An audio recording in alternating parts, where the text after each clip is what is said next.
Que le Seigneur bénisse. J'espère que vous allez bien. Okay. Je trouve que par les exhortations, vous comprenez plus bien.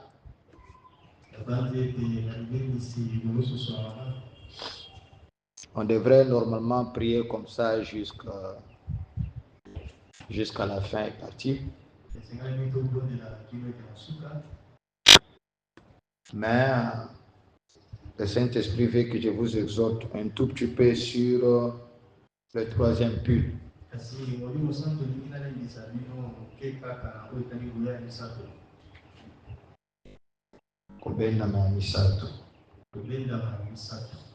Seigneur Jésus, merci pour ta grâce, ta miséricorde, et conduis-nous dans ce que nous allons dire dans le nom de Jésus. Amen. Amen. Beaucoup de gens ont parlé de ça, parfois ils n'entrent pas en profondeur sur cela. Nous allons tenir debout, lire Marc 11, à partir du verset 12 jusqu'à 26. Le lendemain, après qu'ils furent sortis de Béthanie, Jésus eut faim. Apercevant de loin un figuier qui avait de feuilles, il alla voir s'il y trouverait quelque chose. S'en étant approché, il ne trouva que de feuilles, car ce n'était pas la saison de figues. Prenant alors la parole, il lui dit que jamais personne ne mange de ton fruit. Et ses disciples l'entendirent. Ils arrivèrent à Jérusalem et Jésus, entrant dans les temples, il s'est mis à chasser ceux qui vendaient et qui achetaient dans les temples. Nous allons directement au verset 20. Le matin, en passant, les disciples virent le figuier séché jusqu'aux racines. Pierre, se rappelant de ce qui s'était passé, dit à Jésus: Rabbi, regarde le figuier que tu as maudit à sécher.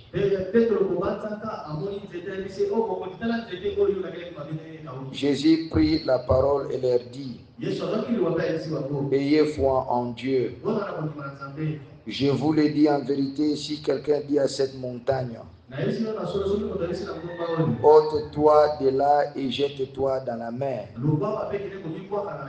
et s'il ne doute point en son cœur, mais croit que ce qu'il dit arrive, il le verra s'accomplir.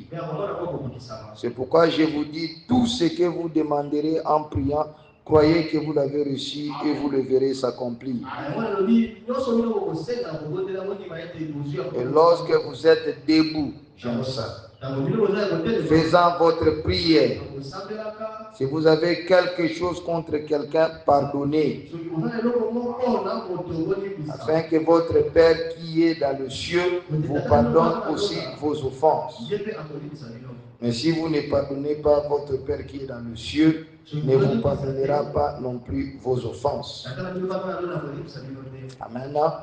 Vous pouvez vous asseoir.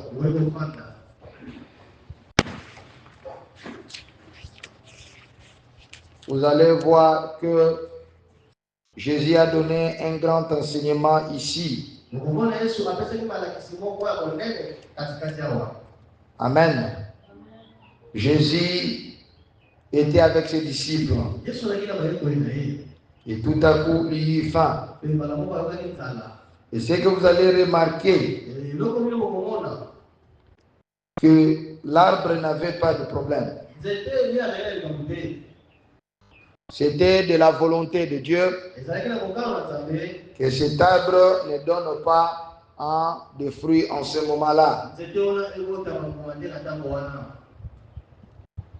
Mais vous allez remarquer que Jésus arrivant là-bas,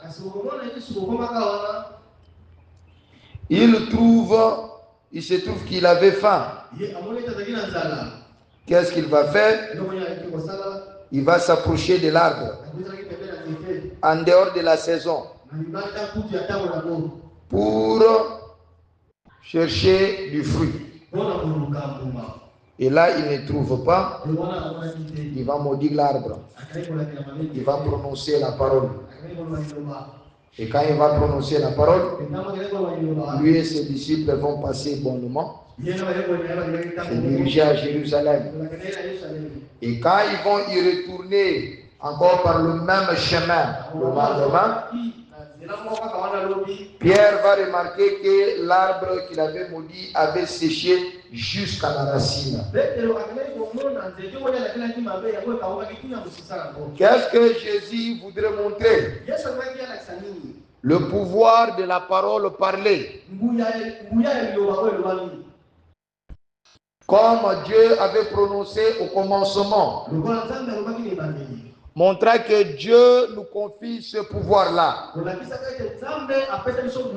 Il a dit au travers Moïse, je mets le pouvoir de la mort et de la vie dans ta langue. C'est le même pouvoir que Jésus a dit quelque part là-bas plus tard. Il a dit tout ce que vous liez sur la terre sera lié dans le ciel.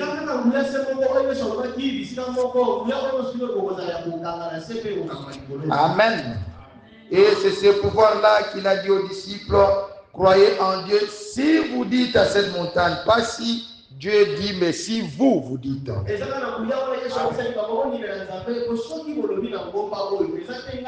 C'est le même pouvoir que Josué a utilisé. Quand il a dit, toi, soleil, arrête-toi. C'est le même pouvoir que Jean et Pierre ont utilisé devant la porte appelée la Belle. Quand ils ont dit, nous n'avons rien, c'est que nous avons la foi dans le nom du Seigneur Jésus-Christ. Nous te disons, lève-toi et marche.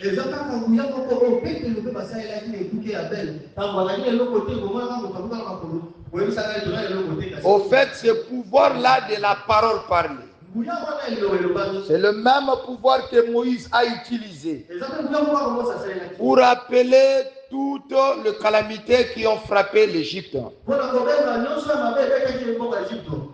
C'est ce pouvoir-là, si vous ne le savez pas, que Dieu avait promis à Frère Branham et que lui, Branham, a donné le nom de la troisième attirance.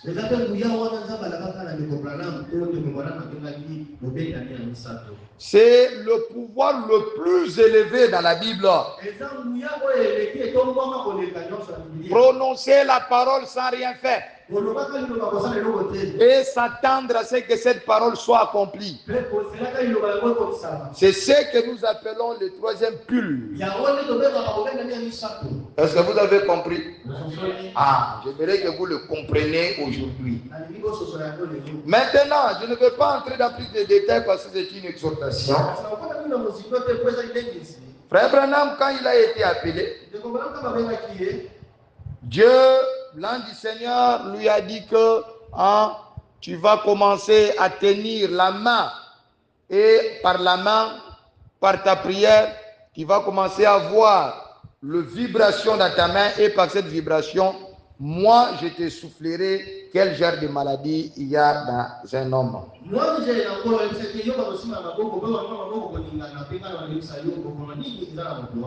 Et il prenait les gens par la main, il se mettait à prier, à l'observer.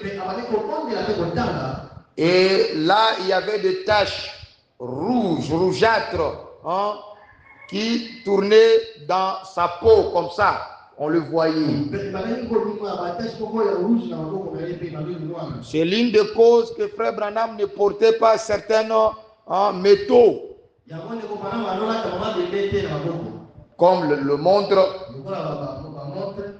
Et peut-être aussi parce que je ne l'avais jamais vu avec une bague, je pense aussi. Est-ce que vous comprenez? Parce que cela interférait avec cette puissance-là qui était comme électrique. Et il tenait les gens à la main comme ça. Et l'ange pouvait lui dire que cette personne telle que tu vois là, Il savait les signes dans sa main. Si c'est un cancer, si c'est n'importe quoi, c'est ça ce qui était la vibration. C'était ça le premier coup. Et Frère Branham a appelé cela la guérison divine. Et quand il priait et quand il sentait que ses vibrations avaient cessé, et ces choses qui sautaient dans sa main devenaient normales, c'était le signe que le démon qui était dans cette personne était sorti. En fait, ces vibrations venaient du démon qui était dans la personne. Et les gens de maladie, ça dit qu'ils se mettaient en contact spirituellement avec ce démon qui était dans le corps de quelqu'un. Et si tu y allais bien, parce que toute maladie est un démon. Et si tu y allais bien et qu'il te tenait à la main, il n'allait aussi rien voir. Et puis deuxièmement, ça s'est suivi successivement. L'ange lui a dit, si tu continues à être sincère, la sincérité est le pont entre chaque degré de puissance aujourd'hui. Dans la sincérité, nous voyons un cœur pur.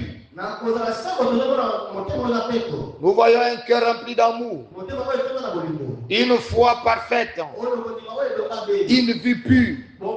C'est ce que Frère Branham, l'ange lui a imposé depuis qu'il était trop jeune, il avait 7 ans. Il lui a dit, garde ta vie pure. Ne te suis pas avec les femmes, ni la cigarette, ni la boisson, car j'aurai un travail à faire avec toi. Et pour cela, Frère Branham a dit, tous ceux qui sont nés de nouveau aujourd'hui, dans cet âge-ci, entrent dans le vœu de Naziréa. Et le vœu de Naziréa dont parle le Frère Branham, c'est la recommandation que l'ange lui a donnée. N'allez pas chercher ces vœux-là selon que Dieu avait donné à Moïse pour ceux qui voulaient être des Naziréa. Il faut voir ce que notre Moïse aujourd'hui a donné comme critère pour le vœu de Naziréa. Pas de boisson, pas de femmes. Amen. C'est ça notre vœu de Naziréa aujourd'hui. Et frère, quand l'ange est venu, l'ange l'a interprété autrement. Il lui a dit, si tu continues à être sincère comme ça, tu monteras encore et encore en puissance. Aujourd'hui, tout celui qui se dit dans les messages qui boit, qui mène une vie impure, n'ira pas en l'enlèvement, dit Amen. Est-ce que quelqu'un comprend? C'est cela l'exigence. Et l'ange lui a dit, si tu continues à être sincère, tu commenceras maintenant à voir dans la vie des gens ce qu'ils ont fait. Frère Branham a appelé ça le deuxième poule, parce que ça attirait les gens. Les gens, quand ils ont vu des miracles extraordinaires, qu'on ne vous trompe pas, depuis que le monde est monde, il n'y a personne qui a fait beaucoup de miracles plus que Frère Branham. Parce qu'il y a des gens, oh non. Et vous allez voir le musulman aujourd'hui. Jésus est parti chez les musulmans et ils font beaucoup de miracles, plus que Branham. Il n'y a personne qui a eu des visions comme Frère Branham. Il avait des visions presque chaque jour. Mais les autres, là, vous allez voir que les visions sont limitées. Jésus, je ne peux pas comparer Frère Branham avec Jésus. Mais Frère Branham dit la raison est pourquoi. Parce que Jésus a travaillé pendant 3 ans et demi et qu'il avait dit que moi je vais vers le Père. Mais celui qui croit en moi, fera plus que ce que je fais. Frère Branham ne dit pas plus en qualité, mais en quantité. Parce que lui a vécu une courte vie. C'est lui qui croit en moi. Et Frère Branham dit, Jésus a fait dans ma vie. Il insiste, il dit pas moi, mais Jésus a fait dans ma vie plus qu'il a fait quand il était sur la terre. Pourquoi? Parce qu'il avait promis dans la Bible, celui qui croit en moi fera pas de plus grande en quantité, en qualité, mais en quantité. Parce qu'en qualité, Jésus a fait tout ce que l'on pouvait faire. Il a ressuscité des morts. Il a prononcé la parole, les choses sont arrivées. Est-ce que vous me saisissez? Et toutes ces choses-là, changer de l'eau en vin, multiplier le pain, guérir le malade et tout. Amen, amen. Est-ce que vous me comprenez? C'est ça le troisième poule. Maintenant, je ne vais pas rencontrer l'histoire du troisième poule, nous allons dormir ici. Entre le premier et le deuxième poule, ça n'a pas traîné. On a commencé à avoir des visions dans le deuxième poule. Les visions, il en avait depuis avant. Mais ça, c'était maintenant la vision tournée vers la vie des gens, le discernement. Mais pour que Dieu manifeste le troisième poule dans la vie de Branham, parce que lui a dit, si tu es sincère, il fallait que Branham se discipline. Branham, l'une des causes qui a fait traîner le troisième pull, Branham dit, il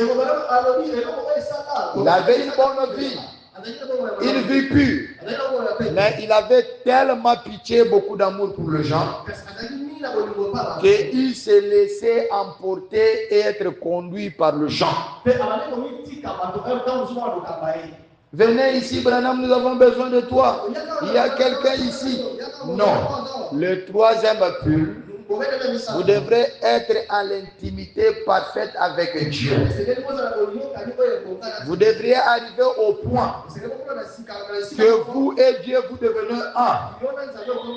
Vous ne pouvez même pas bouger avant que Dieu vous le dise. Amen. Pas aller visiter les gens, faire des choses comme ça. Et c'est ça le niveau plus élevé de l'intimité pour lequel Christ est mort. C'est la raison pour laquelle il avait dit en ce jour-là, Frère Branham dit aujourd'hui, vous saurez que Dieu est en vous, vous êtes en Christ, Christ en Dieu, Dieu en vous, afin que tout soit un. C'est-à-dire que c'est la vie de Jésus reflétée en vous. Il disait en son temps, quand on venait lui dire, venez faisons cela, il disait, votre heure est arrivée, mais mon heure n'est pas encore arrivée.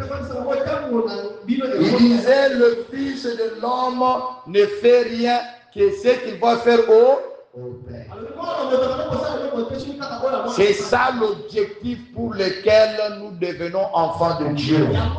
C'est le niveau le plus élevé. Et ce niveau-là vient par une vie sincère, par une vie pure. C'est la raison pour laquelle Jésus dit, quand l'apôtre Pierre a dit ces choses, il a vu et qu'il s'étonnait. Jésus va lui dire, ayez foi en Dieu. Amen. C'est la première condition.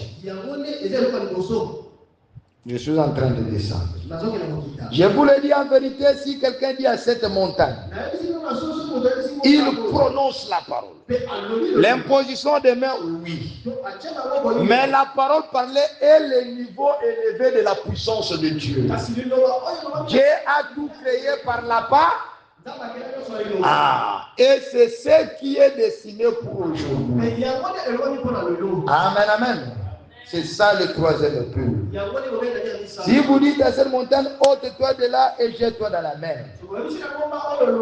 Et s'il ne doute point en son cœur, en d'autres mots, s'il n'a pas de condamnation en son cœur, Jésus attachait directement la foi à une vie pure. L'apôtre Jean dit, si votre cœur vous condamne, alors vous saurez que Dieu ne peut pas vous exaucer. Mais si votre cœur ne vous condamne pas, vous savez aussi que tout ce que vous demandez à Dieu, vous le recevez. Donc la foi est attachée à la conduite pure. La conduite pure donne une foi parfaite. Et pour cela, frère Branham, en parlant du troisième pull, il dit que Dieu ne peut pas vous donner cette puissance si vous n'êtes pas discipliné. Est-ce que quelqu'un comprend? Vous devriez être discipliné dans votre conduite. Imaginez-vous, tu vis une vie pure et tu sens même un sorcier qui apparaît devant toi. Ah, mais tu vas le chasser comme un cochon. C'est la raison pour laquelle frère Branham pouvait se tenir devant un fou qui vient le frapper. Il le regarde comme ça et dit, je l'ai beaucoup aimé. Tu es tellement connecté à Dieu. Est-ce que vous me comprenez? C'est ce que Jésus est en train de dire ici. Si vous le dites sans la condamnation, alors vous croirez et cela va s'accomplir. La foi produit la patience, c'est ce que la Bible dit. Frère Branham dit, quand vous dites à une montagne, vous parlez à votre situation. Même si vous ne voyez encore que rien n'a bougé, sachez que de cette montagne, déjà, même un grain est déjà pas. Quand Dieu a dit que ceci soit, il a eu patience envers sa propre part. Il alla même se reposer avant que cela s'accomplisse. Dieu a dit premier jour ceci soit, deuxième jour ceci soit, troisième jusqu'au sixième jour, le septième jour il s'est reposé. Pourquoi Dieu s'était reposé? Parce qu'il avait une foi parfaite à sa propre parole. Et vous allez voir, après que Dieu puisse reposer, vous allez voir que dans Genèse 2, il est dit, le 8e jour, rien n'était encore sur la terre.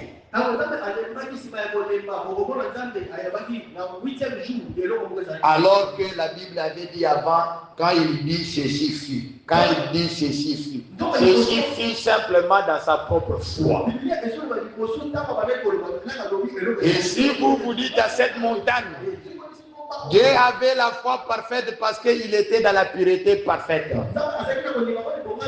Et si vous aussi vous êtes dans une pureté parfaite, vous dites quelque chose contre la montagne qui est devant vous, je vous rassure, aucun démon de l'enfer ne peut vous persuader que cela n'arrivera pas. Or, sans la foi parfaite est encore appelée la foi de l'enlèvement. Vous ne le savez pas. Si vous menez une vie pure, vous savez qu'il arrive le matin ou il arrive le soir, vous partirez. Et quand la trompette va sonner, cette trompette, ceux qui vont l'attendre, c'est seulement le nom qu'il va appeler. Ça sera votre nom qui sera appelé dans une dimension élevée. Et si vous n'êtes pas en contact avec cette dimension-là, vous n'allez pas entendre ça. C'est là frère Branham a dit, comment pouvons-nous atteindre la foi parfaite? Si nous n'avons pas la foi, la petite foi pour la guérison divine, pour des petites choses. Et comment pouvons-nous avoir la foi pour la guérison si notre vie nous condamne dans notre cœur? C'est pour cela que Jésus-Christ va plus loin dans son enseignement. Il va leur dire, si vous dites, pas si j'ai dit, pas si j'ai dit, si vous dites, pourquoi? Parce que votre pensée sera la pensée de Christ. Ceux qui sont en Christ, qui demeurent en Christ. Parce que la condition, c'est si vous demeurez en moi et que mes paroles, cela veut dire moi-même je demeure en vous, alors demandez ce que vous voulez. Et si la parole est en vous, l'apôtre Paul dit, vous avez la pensée de Christ. C'est pour cela, dans le troisième culte, frère Branham dit qu'il n'a pas reçu une vision particulière. Mais il s'est senti conduit à partir de l'intérieur. C'est pour cela, l'apôtre Paul, parlant de cette puissance, disait qu'en ceci, ce n'est pas Dieu, c'est moi. Parce que je crois moi aussi avoir le Saint-Esprit. Parce qu'il avait une vie tellement liée à Dieu. Il n'a pas reçu une conduite claire que c'était Dieu. Mais il sentait en lui que c'était conforme à la volonté de Dieu. Si vous arrivez à ce niveau-là, alors si vous dites à cette montagne, rien ne pourra résister à votre prière. C'est la raison pour laquelle Josué, sachant qu'il était dans la ligne du devoir, Dieu lui avait dit, traverse le Jourdain. Je te donne ce pays. Je te donne ce peuple. Fasse posséder mon peuple ce pays et partage le pays. Et quand il est entré, un peuple est venu pour le combattre. Josué regardait à la promesse de Dieu. La Bible dit que c'est pour la première fois Dieu exauça la parole d'un homme. Il ne l'a jamais fait auparavant. Josué n'a pas reçu une vision, mais il a compris que je suis en train de me battre contre ce peuple. Si la nuit arrive, alors que j'ai l'avantage sur eux, ils vont se réorganiser et me contre-attaquer. Je suis dans la ligne du devoir. Sa pensée était la pensée de Dieu. Et il a senti que non. Il n'a même pas réfléchi. Pourquoi? Parce qu'il était dans une vie pure. Il a dit, toi soleil, arrête-toi. Moi, je dois accomplir l'œuvre de Dieu. Toi, arbre, tu dois sécher. Et qu'il soit dans la saison ou pas. Parce que moi, je devrais manger pour me ressourcer. Je vais dans l'œuvre dans Jérusalem. Maintenant, toi qui veux faire déplacer la montagne, mais tu n'as pas l'amour en toi. Parce que tu as la rancune contre quelqu'un. Oh non, qu'il meurt. Ça n'arrivera pas. Amen. Parce que la foi et l'amour sont parents. Et pour cela, le troisième culte, c'est aussi appelé la pierre de fête. Est-ce que vous me comprenez? Le troisième culte, c'est aussi appelé la foi parfaite. Le troisième culte est encore appelé la foi de l'enlèvement. Le troisième culte est aussi appelé l'amour parfait. Et pour cela, Dieu dit, sans cet amour parfait, personne n'ira. Comment est celui qui aime Dieu? Jésus a dit, il obéit avec commandement. Si tu as l'amour parfait, ta vie aussi sera parfaite. Dites amen. Oh, je me sens bien. Ça me reste une minute. Jésus a dit, c'est pourquoi je vous dis, tout ce que vous demanderez en priant, croyez que vous l'avez reçu et vous le verrez s'accomplir. Et lorsque vous êtes debout, pourquoi Jésus ne parle pas assis, mais il dit debout? Chaque position que vous prenez est liée au genre de prière que vous faites. Si vous voulez faire la prière d'autorité, Jésus a dit ici debout. Parce que vous voulez donner le ordre. Tout comme Dieu s'était élevé devant toute l'éternité. Et il a dit que la lumière soit. Maintenant, vous êtes là. La lumière soit. Ce n'est pas ça. C'est pour cela que je dis, si vous êtes debout. Et pour cela, j'aime dans des jours de prière que les gens apprennent à se mettre debout pour avoir l'autorité. Debout, ça montre la décision, la détermination. Si vous êtes debout, faisant votre prière, si vous avez quelque chose contre quelqu'un, pardonnez. Voilà, la foi est basée sur l'amour. L'amour est basé sur le pardon. Amen, amen. Et l'amour ne vient que par une vie pure. Parce que l'amour obéit le commandement de Dieu. L'amour aime le prochain. Si vous n'aimez pas celui que vous voyez, comment pouvez-vous aimer Dieu que vous ne voyez pas? Et l'amour amène la discipline. À ce que Frère Branham dit, à chaque fois que vous péchez, vous ne pouvez pas pécher sans d'abord abandonner la parole. Or, vous péchez parce que vous perdez votre confiance en la parole. Or, si vous aimez Dieu, vous aurez confiance en lui et vous aurez foi en lui parce que la foi et l'amour sont parents. Alors, la puissance de la parole parlée va se manifester en vous. Je vais vous dire une chose. Amen, amen. Vous devriez d'abord vous discipliner. Pour aller à l'enlèvement, il faut 3 étapes. Pour arriver au 3e poule, qui est la 2e étape, il faut d'abord la première étape qui est la discipline de soi. Une vie sincère, décisive, pure. C'est par votre propre décision. Je vais vous dire un secret. Vous pouvez être baptisé du Saint-Esprit, mais maintenant une vie frivole. Pourquoi?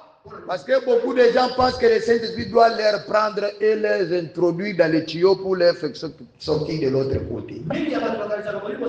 Non, le Saint-Esprit vous capacite tout simplement.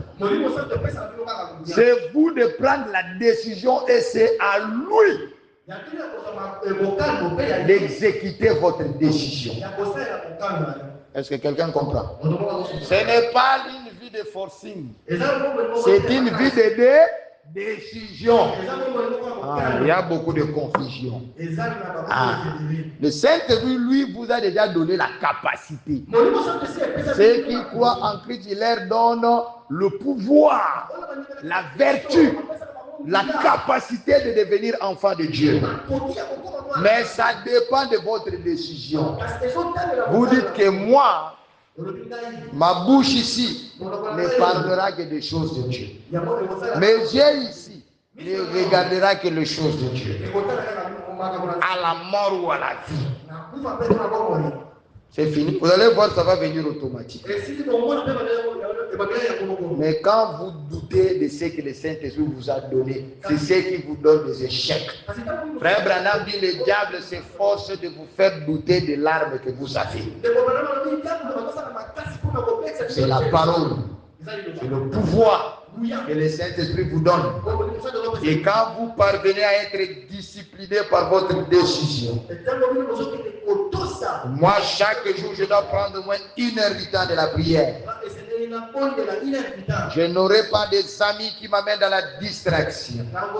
Je ne vais pas regarder n'importe quel film. Je ne vais pas causer n'importe quoi. Alors, vous avez monté le première étape vers l'enlèvement. Et Dieu maintenant va vous confier son pouvoir. Parce que Frère Branham dit Dieu ne peut pas confier son pouvoir aux gens qui ne sont pas disciplinés.